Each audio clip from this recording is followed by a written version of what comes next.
Hi, it's Jane with ScrapTasticyarns, and technically it is Tuesday. It's after midnight, so close enough, right? Alright, I did get the red, white, and blue Afghan finished and got the back post, front post done in red, white, and blue around the edges. 2 rows. And this is ready to go to prayer shawl. Like I said, finished. It measures 50 inches by 54 inches. So that's a good size lapgan and will absolutely work.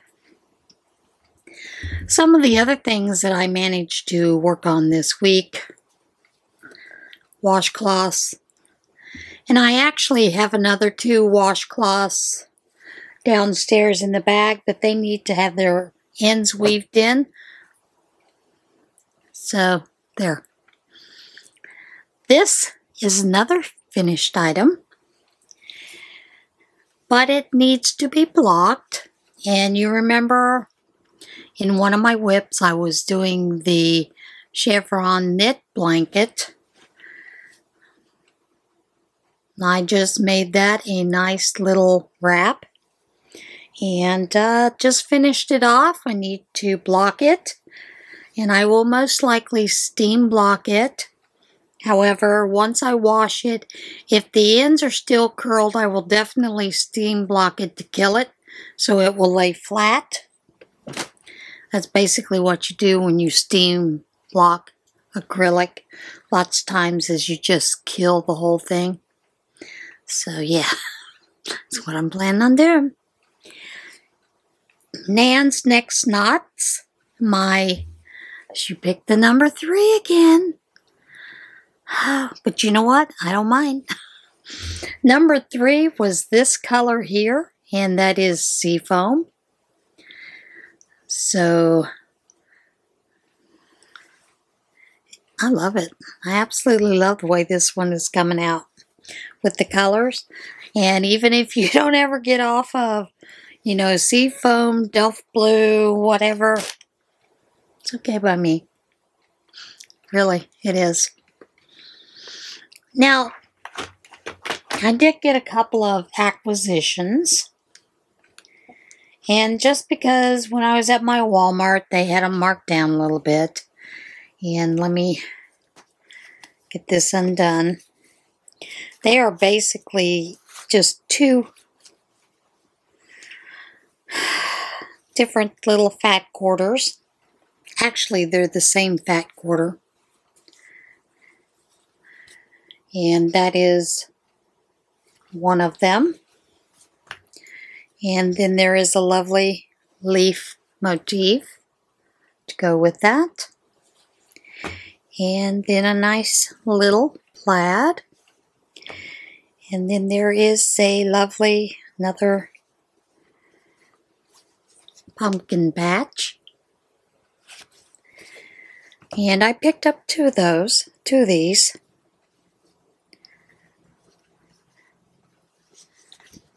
And then this colorway. I have bags cut out. I just have not started sewing. As you know, this is the month prior to prayer shawl, and it can get pretty hairy. One of the other things I did is get just this for a inner fabric for some of the things that I'm making. And one of the other acquisitions that I got was shelf liner. And yes, these are squares. And on my other channel, I will be showing you what I'm doing with those squares. It's rather interesting. Now, as you know, Furls was moving across the states. So they had a statewide little sale that you could get some things. And I was really interested in getting the solar flare hooks. So I purchased a couple and used a coupon code.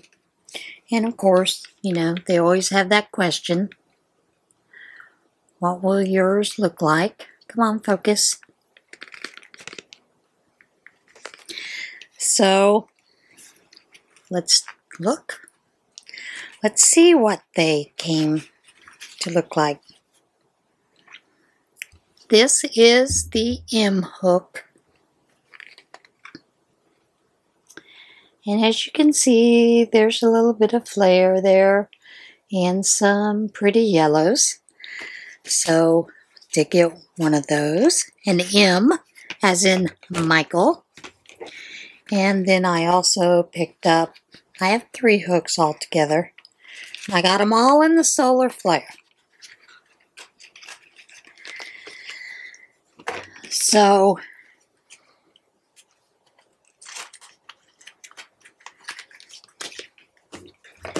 the next one that I got was an N, as in Nancy. And as you can see, it's mostly orange. You can see a little bit of yellow in it. And then the last hook that I picked up was an L, I believe.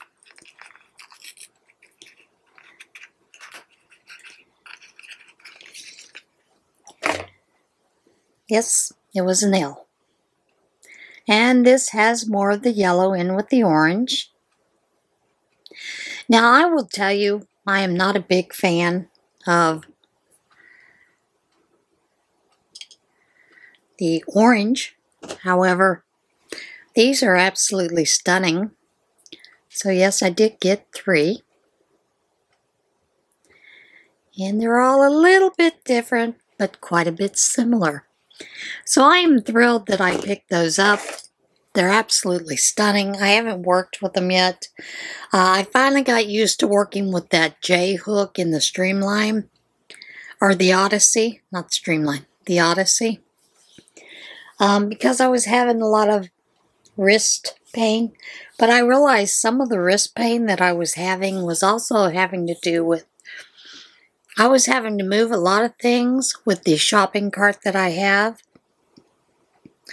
And this cart holds 250 pounds of whatever. So when it is full, it is fairly heavy. And I was having to use one hand to pull it. And I realized, since I'm right dominant, that I was using that hand and some of that pain was coming from that. So now I use both hands with it.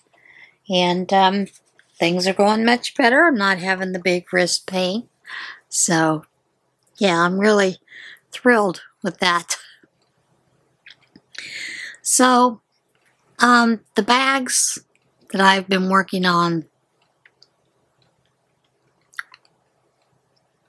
are more in a tote type and zipper tops.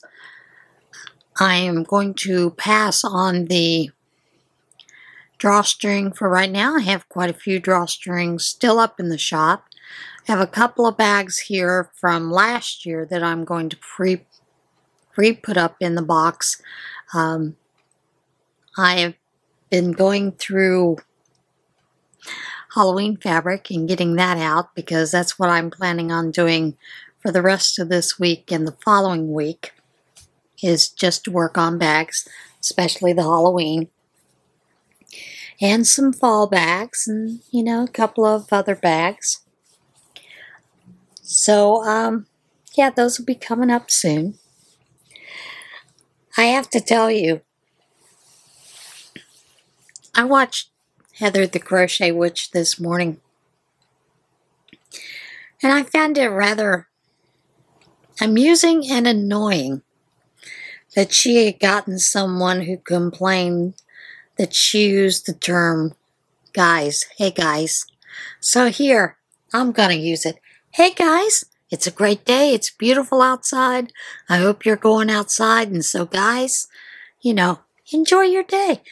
Or as Penny says, I hope you have a beautiful day. So, really, You're going to go nuts over that term? They want you to use guys and gals? Look, in this day and age, it is hard to determine what words to use simply because you have people who don't want to be called this. Don't use that pronoun with me. Don't use this with me. Don't use that with... No, I identify as... All right, I identify as a podcaster. And there are going to be times I'm going to use words that you don't like. Either skip over that part, say goodbye, you know, have a great day. But, yeah, don't be jumping on people about the language they use or what they call people. Because every one of us podcasters, we love every single one of you. You make our days brighter every day when you make a comment and leave a comment. So, you know, let's just all love one another and not worry about whether we say guys and gals, use guys. You know, that's something where I live, that is normal in Pennsylvania. Use. Yous know what I'm talking about. So deal with it, folks. Just find it rather amusing. Now, the 3-color challenge. What I noticed is most of the comments, and I told you I would pick from the comments, you know, what I was going to do. I'm not using the random generator. What I chose to do was go down the line and just see what everybody suggested. I had suggestions for a shawl. I've had suggestions, most of them for Afghans. One of them a round one, or star point, I think. But most of you said a lapgan. And the majority of you, when you said lapgan, said either chevron or ripple. So that is what I'm going to do. I'm just going to use the 3 colors. I am going to use the pattern, I think it's called Mountain Mist, which is a granny ripple. So I'm going to use that pattern, even though it says, you know, technically you should use 5. And I thought about doing the Feel Better Afghan that Jeanette had suggested. But I have not seen any of those done in 3 colors. Most of them are done in 5 or more. So I'm just going to do a chevron using the Mountain Mist, which is free at allfreecrochet.com, I think. I'll leave the link down below. But that's what I'm going to do with those 3 colors. So I'm going to get started on that this afternoon after I get off here. And yeah, that's what I'm going to use. Yeah, definitely. All right, are you ready for a little what incarnation?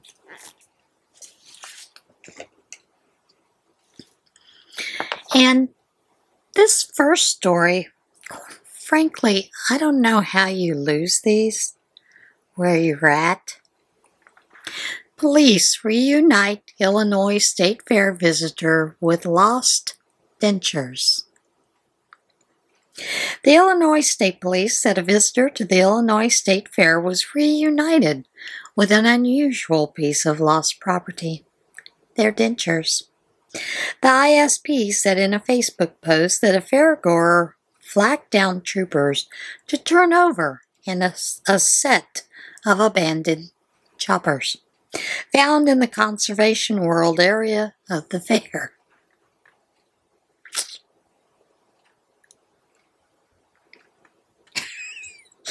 The post was later updated to say the owner had been found.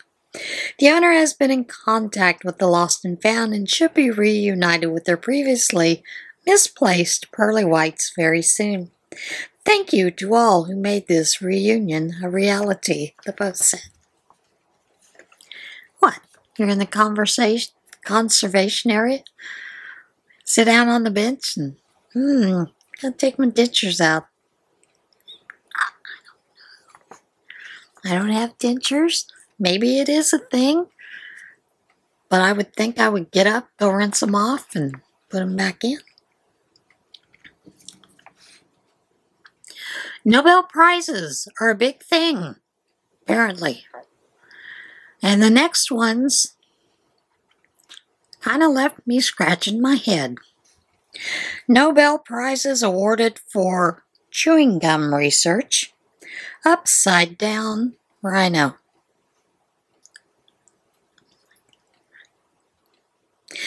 The recipients of the 2021 Nobel Prizes included researchers who experimented with upside-down rhinos, analyzed the bacteria in discarded gum, and studied the ways cats communicate with humans.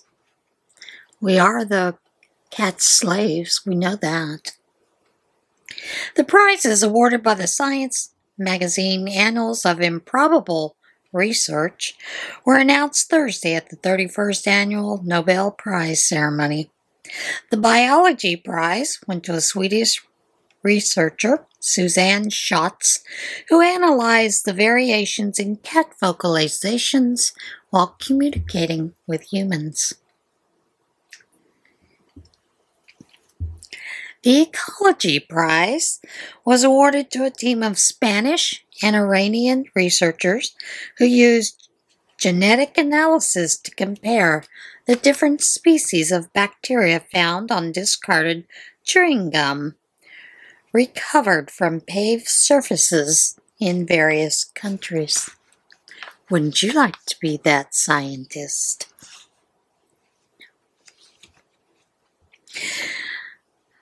I swear to God, when I worked in a restaurant, it was Sambo's. Don't ding me for that. I worked there. I loved it. Once a month, we would come in and we would stay from 2 a.m. to 5 a.m. to scrape the chewing gum off the bottoms of the tables and chairs. It was awful. The Chemistry Prize went to a team of researchers from Germany,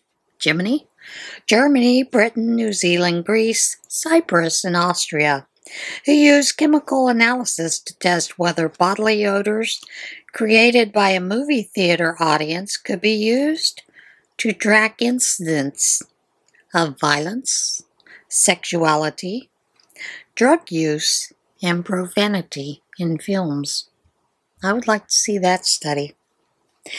The Economics Prize was presented to Pavlo Blavatsky, who led a study that suggests the obesity of a country's politicians can be used to indicate the level of corruption in the country.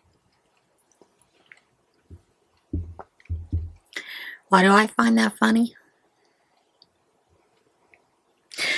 Because recently, a lot of people were upset because in one of Marvel's portrayal of Thor, he was portrayed in the comic book as being overweight. Guess what, guys? The original Thor was very opulent and very obese. That meant that he was a great leader and very strong. So apparently, obesity is a commodity among politicians. The Medicine Prize was awarded to Oplay Kim Balut, Dare Olendoken, Burkhard Lippert, and Ralph Hohenberger for their study demonstrating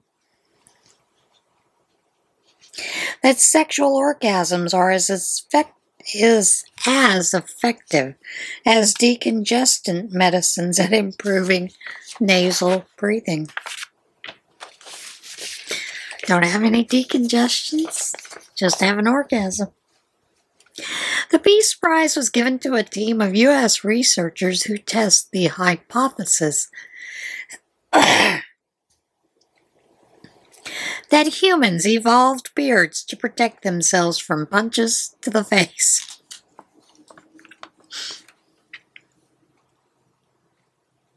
And what's a Fu Man do? The Physics Prize went to a team of researchers who conducted an experiments to learn why pedestrians. Do not constantly collide with other pedestrians. While the Kinetics Prize went to a different team of researchers who looked into why pedestrians sometimes do collide with other pedestrians. The Etymology Prize was awarded to John Mullerin Jr., Roger Grothaus, Charles Hammond, and J. Lambden, the authors of a research study, a new method of cockroach control on submarines.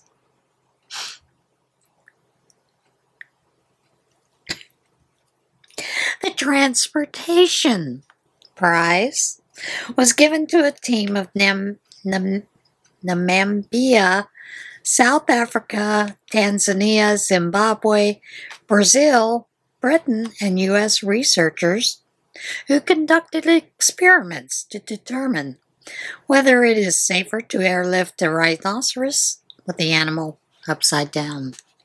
And I kid you not. Love horror films? Here's a quick job for you. Company seeks candidate to make $1,300 by watching 13 horror movies. Company is seeking a horror fan to get paid $1,300 to watch 13 creepy classics and monitor their heart rate to compare the fear factors of high and low budget films. Finance Buzz, a financial advice website, announced it is seeking a horror movie heart rate analyst. That's a fancy title. To watch 13 horror films with varying budgets and compare the scares from big budget movies to their low budget counterparts. The chosen candidate will use a Fitbit device to track heart rates while watching the movies.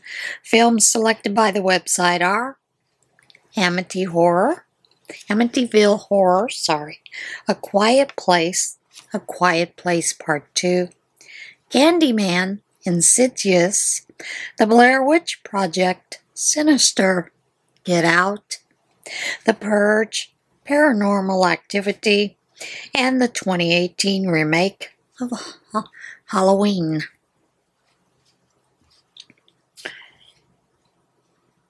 Might be a nice little side gig.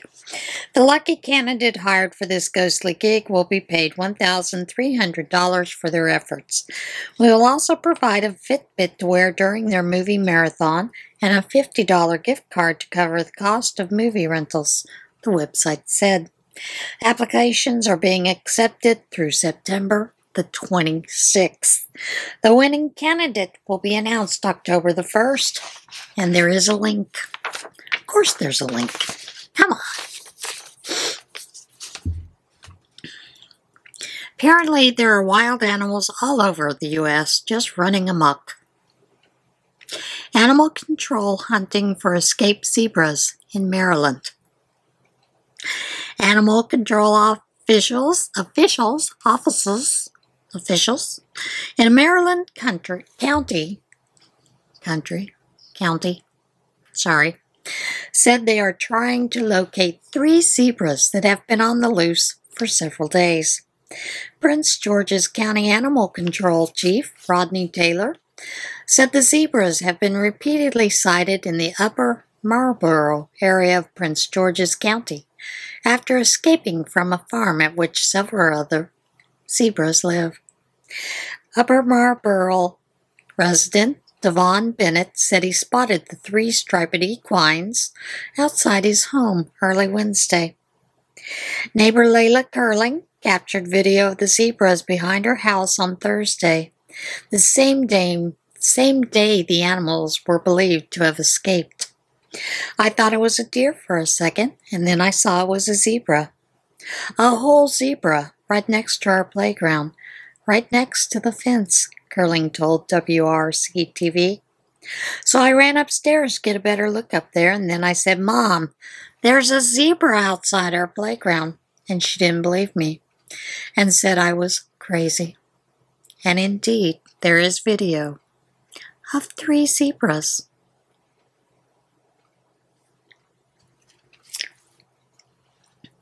Now, apparently, the rhinoceros do not appreciate being hung upside down because we have a rhino that escaped from its enclosure at a Nebraska zoo.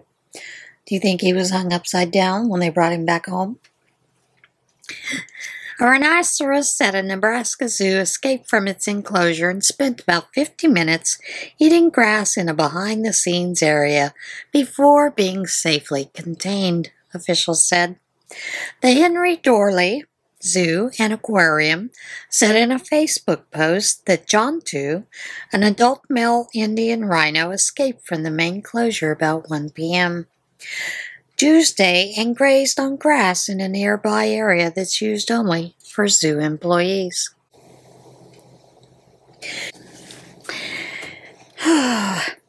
Guests and zoo workers were ushered into a secure location while zookeepers used vehicles to barricade John 2 in the area where the animal was eating. Dan Cassidy, Vice President of Animal Management at the zoo, said in a video attached to the post that keepers used apples to lure the rhino back into the enclosure. He was out for about 50 minutes, but he went back in, Cassidy said. Nobody got hurt, and no animals got hurt, so everything went well. Zoo officials determined John 2 escaped through a gate that had not been properly locked. Cassidy said measures are being taken to prevent further incidents. It wasn't locked quite right, and he just nosed the door open to let himself out, Cassidy said. We are also going to put a secondary gate there. Normal zoo operations